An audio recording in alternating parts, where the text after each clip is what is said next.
Hey everybody, how you doing? It's your girl. It is Queen Onset Haru, and I'm here today with another segment of Asking Aquarius. Okay, a friend of mine asked me about fear, and this question has come up about 5 or 6 times in the past couple of weeks. So I figured that maybe it would be good for me to address it. Okay, so what she said to me was, over the years, I'm 40 now. Over the years, she's watched me do a number of things that she thought to be fearless. She watched me get pregnant at 17, get married at 18, leave my husband a couple years later, raise my child by myself, come out as a lesbian, not once, but twice. Uh, Once professionally and once personally. First personally, then professionally. She watched me study an alternative spiritual system and become famous. Well, not so much famous for it. I'm hood famous. Like 5 people in the hood know who I am. So become successful, become good at it. I'll put it like that. She watched me do a number of things, basically follow my dreams, leaving the school district, stop teaching for them. And that seemed to her at the time and now to be, fearless acts. So they actually weren't fearless. I wouldn't say that at all. They were full of fear. But let me tell you the truth about fear. Okay, so what I said to her was, every time you do something, it's a good possibility that you're going to feel afraid, because fear is a basic instinct. There are several basic instincts that we can identify really quickly: hunger, thirst, fear, exhaustion, need to sleep, need to go to the bathroom. These are all basic instincts. Now, the thing about fear is that, number one, people have an embarrassment about being afraid. Like being afraid is something wrong with it. And it's not. It's just a basic instinct. The other thing is that a lot of people allow fear to destroy them. We all know somebody who is holding themselves back. We all know somebody who doesn't live up, or hasn't lived up, or won't live up, or didn't live up to their dreams because of fear. We all know a famous story of a friend or a family member or a famous person who allowed fear to hold them back. Fear is something that I'm not going to say is not important, because if it is allowed to run rampant, it can keep you from meeting your desires. It can derail you from meeting your desires. So I'm not going to say that, oh, fear is not important. But what I'm going to say is that it's a basic instinct, and it serves a very good function, and it's also not always a bad thing. Fear is just letting you know. It's instinctively letting you know that there is danger. That's it. That's all there is. So in a dangerous situation, the human being needs to flight. They need to flee, or they need to fight. One or the other, fight or flight. So the fear is just letting you know that it's time to fight or flight. It's not saying that something is wrong with you, or that something in you is flawed because you feel the sense of fear. Fear is just a basic instinct that's letting you know that hello, there's danger. That's it. There's a dangerous, or there's a new, unknown situation that is about to occur or is occurring, and that you need to then pay attention to. So I told her I was scared. I felt fear through all of these things. I felt fear from the beginning of them until I got over the fear. And that's basically what you have to do with fear. You have to push through the fear. You have to get over the fear. And that's where a lot of people find it to be difficult, because they allow the fear to overtake them. So what I was telling her is that, when I was a young girl, but matter of fact, I wasn't even younger. I was a baby. I was a toddler. I was in a playpen. And my mother always tells this story, and I think that it's a perfect example of how to deal with fear. She says that when my sister, who's 9 or 10 years older than me, figured out how to get out the playpen, she would take toys and she would stack them, and then she would climb over the toys and jump out of the playpen. So by the time my mother had me, a decade later, she was already hip to that game. So when it was my turn, I wasn't allowed to have large toys that I could climb out. So my mother said that she thought that that would hold me, that the playpen would hold me because I had no way of climbing out. And she said one day she heard me in the other room, and I wasn't in the playpen. I was obviously messing with something that was nowhere near the playpen, and she could hear it. And she came into the room, and to her dismay, I had taken a Jack in the Box. It was basically a box with a toy inside of it, and you turn the handle and the toy pops out. And I had taken a Jack in the Box, and I had punched a hole through the playpen. My playpen was nylon, so it had these little holes in it. And apparently I figured out that if I kept hitting one spot, that it would make the hole bigger. Well, eventually the hole was big enough and I just crawled through it. So that's always been my thing. That's always been who I am. Go through things. And that's what I think about fear. You have to push through it. You can't let it stop you. That's the only thing about it. Feel the fear, comprehend what you're scared of, figure out what the dangers are, and push forward. Because the thing about it is that most of the things that you're going to be afraid of, you're going to be fine. Most of the things that scare you, you're going to come through them fine. For example, I was afraid to have my daughter at 17 years old. I was fine. I had the baby, kept it moving. I was afraid to leave her father. After a number of years, the relationship wasn't working, and I was afraid to leave. As a matter of fact, the relationship wasn't working for a long time, and I was afraid to leave. And finally, I got up the courage, I got up the gumption, and I did it. And I was fine. You know, everything that scared me about these things, all the fears that I had about these things were all in my head, because none of those things happened. I was afraid that I was going to move by myself and I wouldn't be able to cut it. I was fine.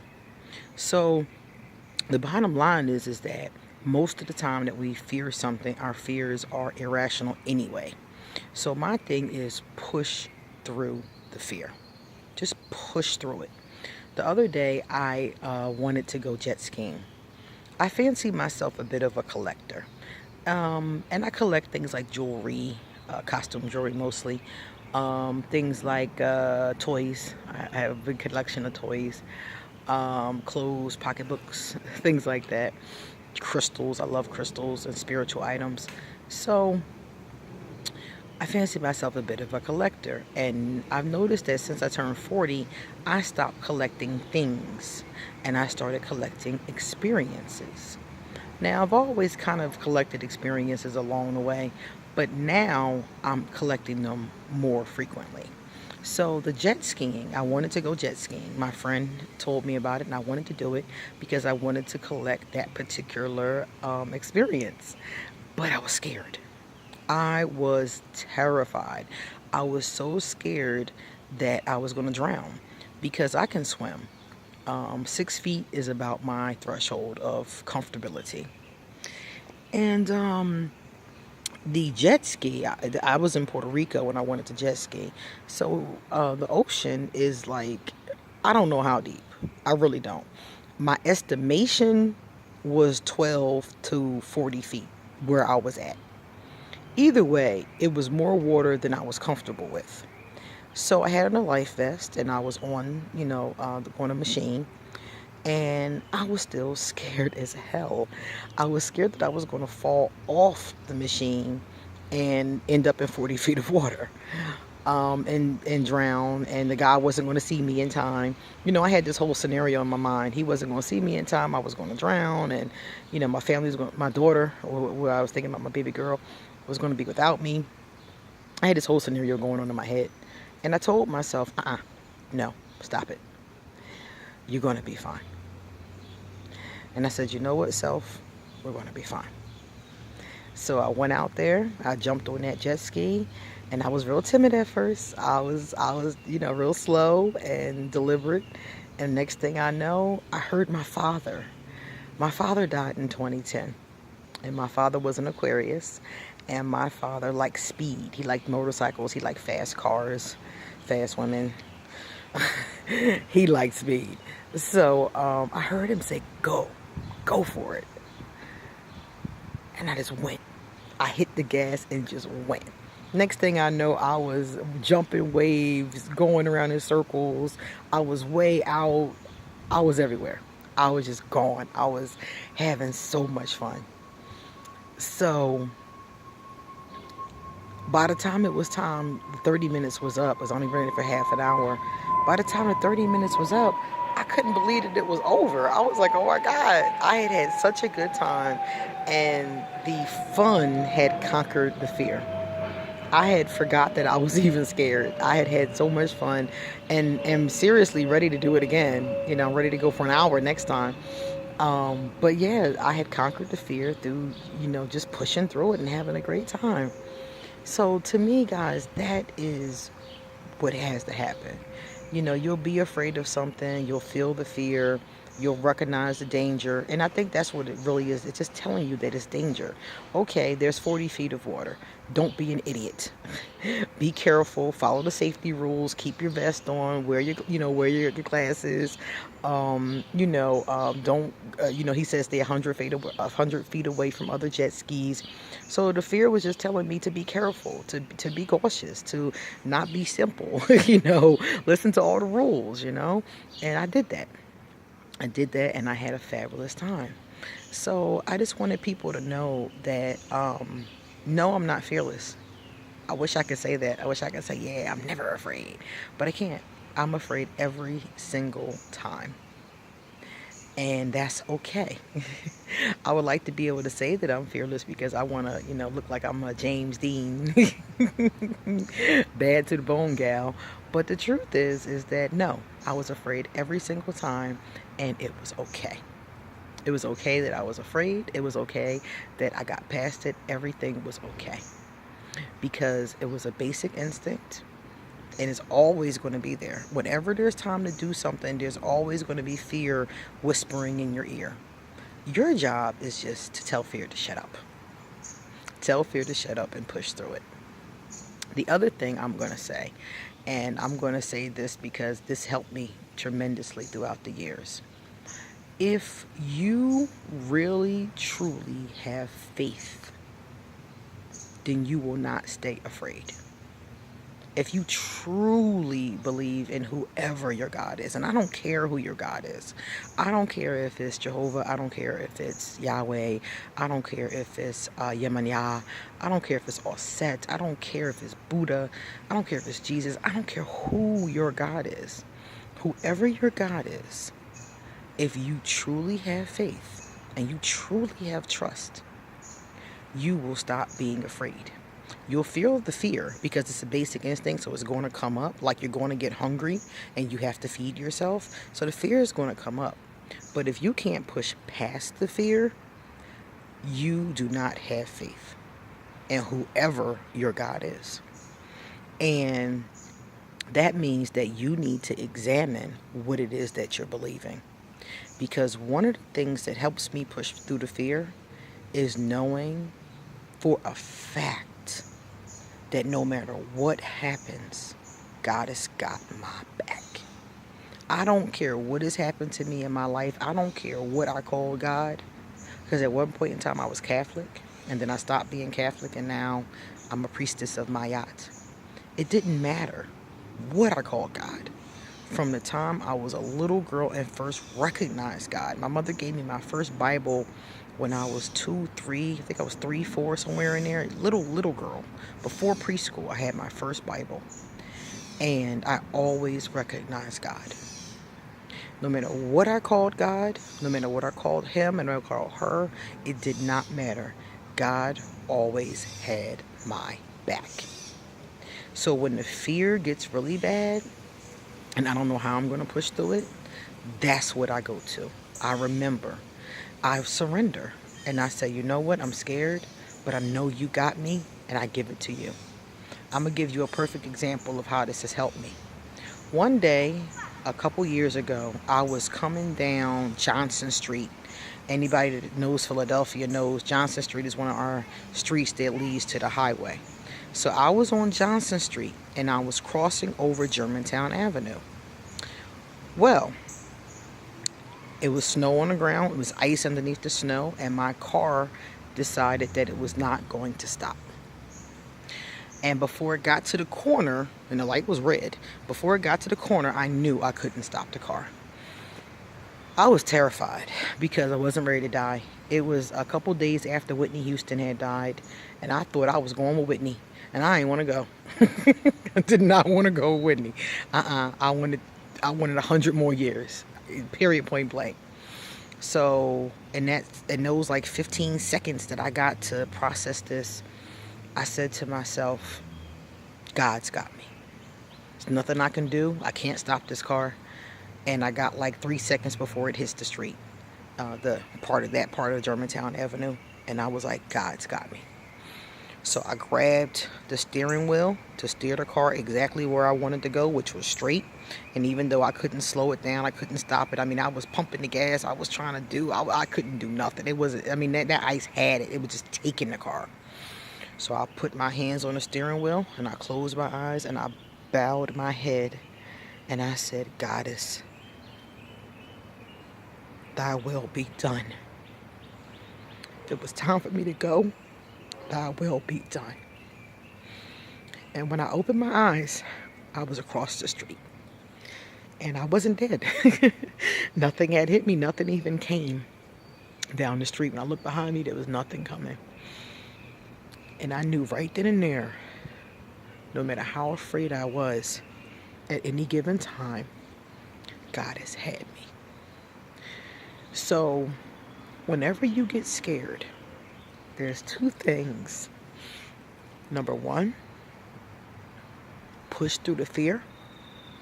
Number two, trust your God. Whoever your God is, trust him, trust her. If you don't believe in God, and you believe in, I don't know, energy or the universe, or you don't believe in anything at all, there's got to be something that you know has you. Go to that. I don't know how people get along who don't have a form of God, some form of God. I don't know how you guys get along. Because for me, God is everything. Goddess is everything. So if you don't have a higher power, maybe your ancestors. Some people talk with their ancestors, believe in their ancestors because you know they were real, because you're here. But whatever it is, whatever higher power, there's always something higher than us. That is what I go to when I'm afraid. And that always helps me push through. No matter what it is, that helps me push through.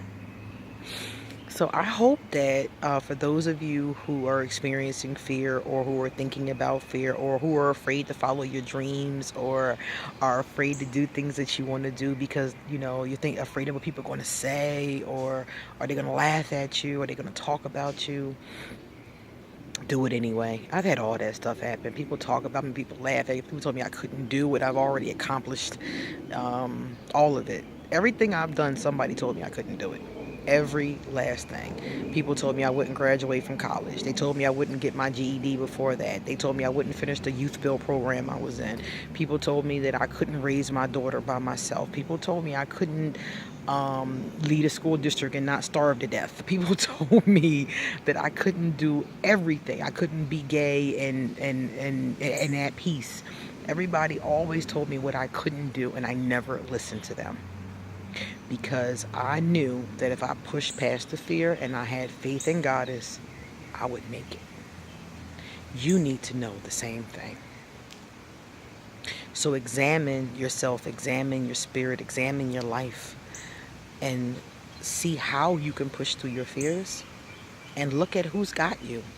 Who do you trust when everything's out of your control? Because if those two things are strong, no fear will ever stop you. This is Queen Us at her room.